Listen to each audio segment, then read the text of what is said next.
What's up, guys? And today we got a dual review between Playoff Landry and Tribute Andre Johnson, two completely different receivers. So let's start with Landry.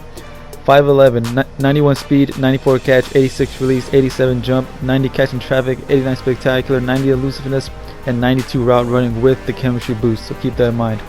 Does also have a 90 juke and an 85 spin, so fairly elusive in the open field. An 80 truck and 73 stiff arm, so not that reliable when it comes to running people over.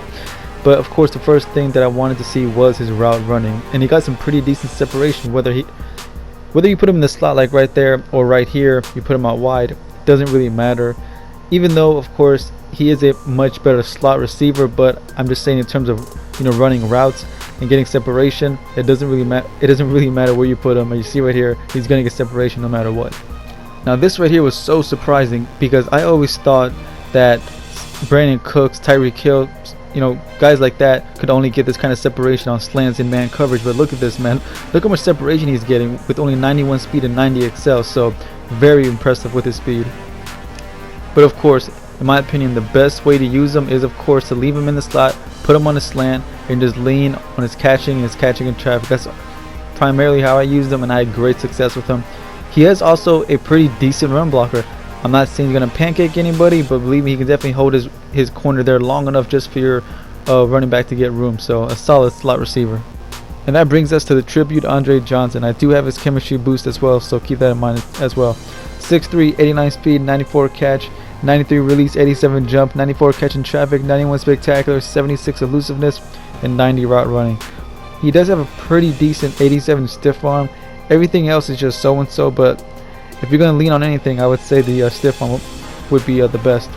Now when it comes to catching and holding on to it after you get hit, I liked what I saw, man. I was very impressed with this card all around, especially when it came to stuff like this. Like I said, catching the ball and getting hit immediately, very impressive there. But this right here is what blew me away. I could not believe how many animations he was getting with the aggressive catch. It was almost reminding me of Madden 16. Now I know that's a big a really big thing to say, but I'm just saying it was very similar. Not the same, but just very similar. So you see right here, if you want to throw a high pass to him, there's a very good chance that he's going to come down with it and get the animation and possibly even get you a touchdown like right there. So that's going to wrap this up, guys. And like I said, two very different receivers. Even though you can use Andre Johnson the same way as Landry and send him across the middle and catch the ball and take a hit, but because of how effective he was with those catches, those high passes, I would say Andre Johnson is a bit more valuable.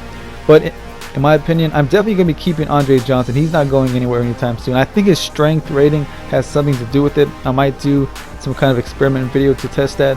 Landry, I'm considering keeping him. But anyways, guys, that's going to wrap this up. My next review on defense will be the team leader Sean Lee and Whitney Merciless. And on offense, it's going to be the legend Frank Gore. But anyways, guys, thanks for watching. I'll see y'all boys later. Peace.